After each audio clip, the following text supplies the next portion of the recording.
Hello, नमस्कार दोस्तों। आज हम यूपीएससी में आए हुए पहले के क्वेश्चनों को देखेंगे जो प्राचीन भारत से पूछे गए हैं और ये क्वेश्चन 2012 में पूछे जा चुके हैं। आइए देखते हैं किस टाइप के क्वेश्चन पूछे गए हैं और उससे आइडिया लेते हैं कि आगे किस टाइप के क्वेश्चन पूछे जा सकते हैं। आप पढ़िए और नॉलेज अगेन करिए कि किस टाइप के क्वेश्चनों को पूछा गया और आइडिया लीजिए। आइए हल करते हैं यूपीएससी में आए हुए पहले के क्वेश्चनों को प्राचीन भारत से। आइए देखते हैं। क्वेश्चन नंबर 1 कह रहा है, भारत ने दक्षिण पूर्वी एशिया के साथ अपने आरंभिक सांस्कृतिक संपर्क तथा व्यापारिक संबंध बंगाल की खाड़ी के पार बना रखे थे। निम्नलिखित में से कौन सी बंगाल की खाड़ी के इस उत्कृष्ट आरंभिक समुद्री इतिहास की सबसे विश्वसनीय व्याख्याएं हो सकती हैं?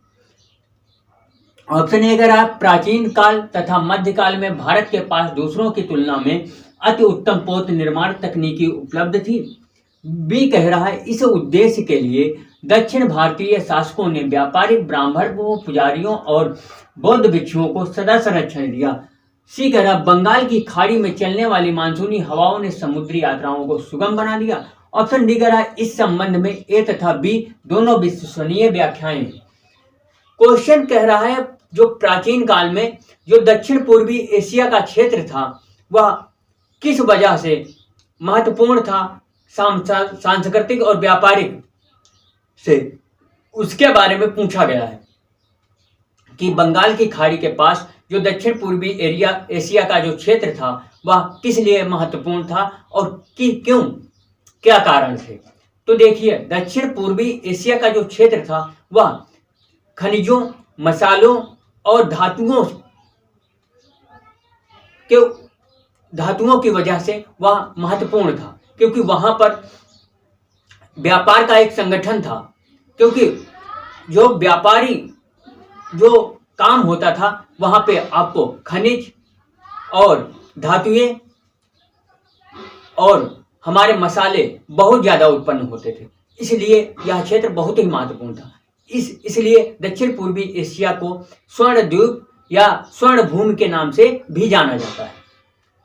तो उसी के बारे में यह पूछा गया कि दक्षिण पूर्वी एशिया का जो क्षेत्र था वह बंगाल की खाड़ी के पास का उसमें किस वजह से यह महत्वपूर्ण था। तो समुद्री इतिहास की सबसे विश्वसनीय व्याख्याएं हो सकती हैं। ऑप्शन ए, अगर आप प्राचीन काल तथा मध्यकाल में भारत के पास दूसरों की तुलना में अति उत्तम पोत निर्माण तकनीकी उपलब्ध थी। हाँ, यह बात तो सही है कि प्राचीन काल तथा मध्यकाल के पास भारत के पास दूसरों की तुलना में अति उत्तम पोत निर्माण तकनीकी उपलब्ध थी, सही है। क्योंकि दक्षिण पूर्वी का जो एशिया का क्षेत्र था वह बहुत ही महत्वपूर्ण योगदान व्यापार के क्षेत्र में और सांस्कृतिक के क्षेत्र में रखता था, क्योंकि वहां पर मसाले और हम धातुओं और खनिजों को उत्पन्न करते थे। वहां देखते हैं कि यह क्षेत्र बहुत ही इंपॉर्टेंट है और इसीलिए दक्षिण पूर्वी एशिया के क्षेत्र को हम स्वर्ण भूमि या स्वर्ण द्वीप के नाम से भी जानते हैं। दूसरा क्या कह रहा है, इस उद्देश्य के लिए दक्षिण भारतीय शासकों ने व्यापारियों, ब्राह्मणों, पुजारियों और बौद्ध भिक्षुओं को सदा संरक्षण दिया। हाँ, यह भी बात सही है कि जो वह क्षेत्र था वहां पर आपको ब्राह्मण, पुजारी और बौद्ध भिक्षुओं को बहुत ही आकर्षित किया और उन्हें संरक्षण भी दिया वहां के व्यापारियों ने। तो ये भी बात सही है, क्योंकि दक्षिण पूर्वी एशिया के साथ आरंभिक सांस्कृतिक संपर्क और व्यापारिक संबंध बहुत ही अच्छे बना रखे थे।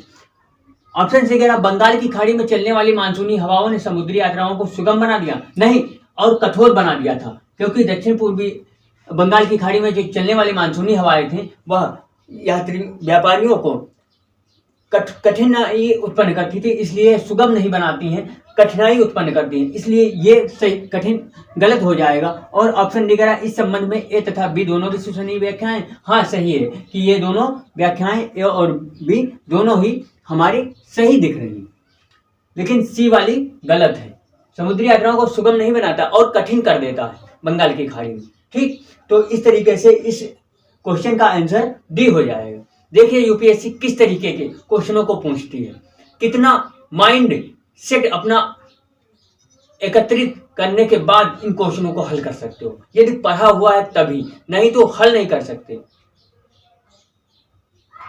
ठीक, दूसरा क्वेश्चन क्या कह रहा है, प्राचीन भारत में देश की अर्थव्यवस्था में अत्यंत महत्वपूर्ण भूमिका निभाने वाली श्रेणी संगठन के संदर्भ में निम्नलिखित में से कौन सा से सही है।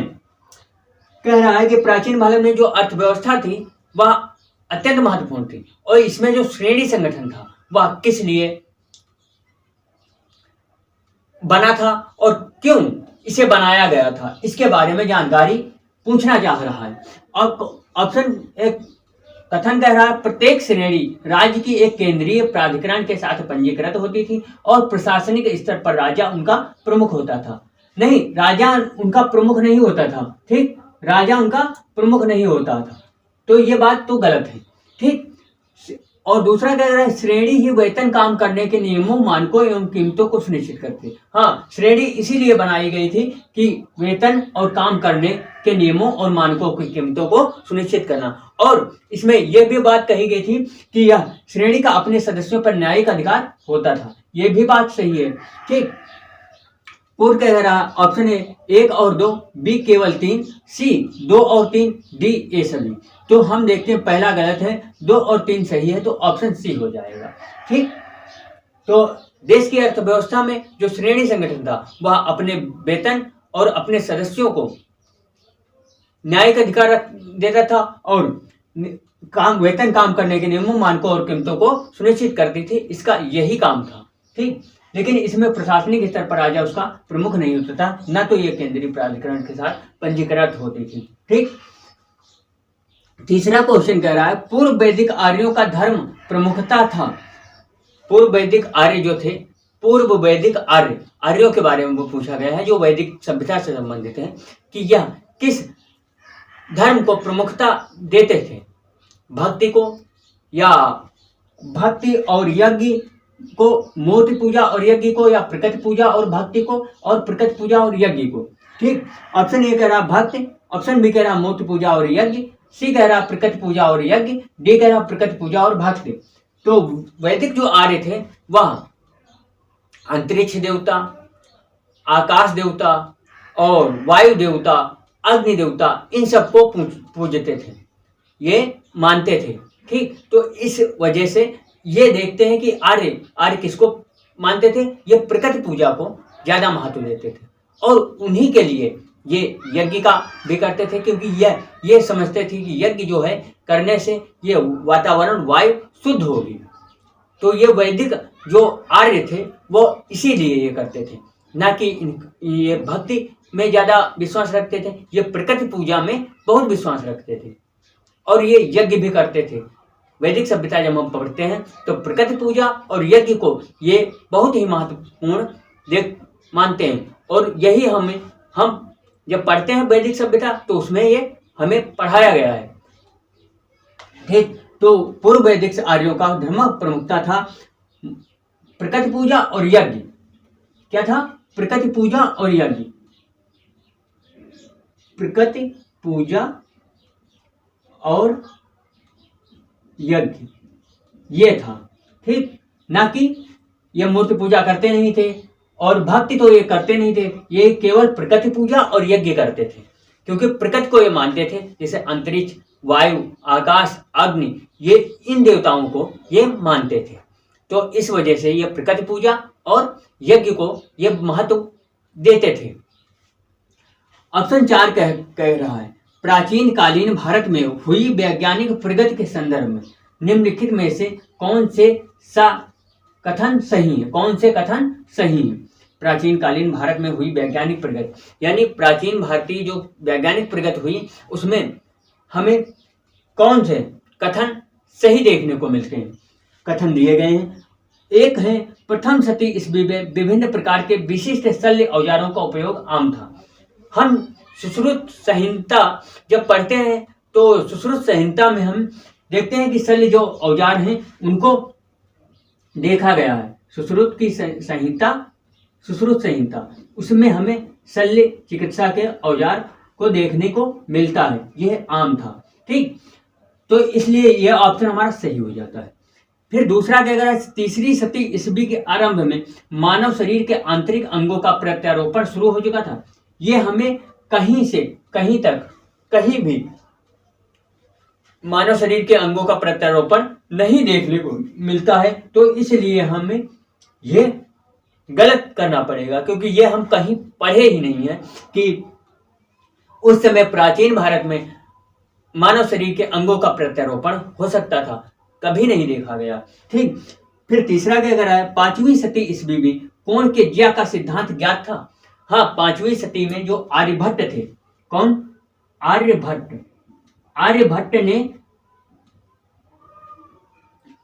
ने ज्या का सिद्धांत दिया था।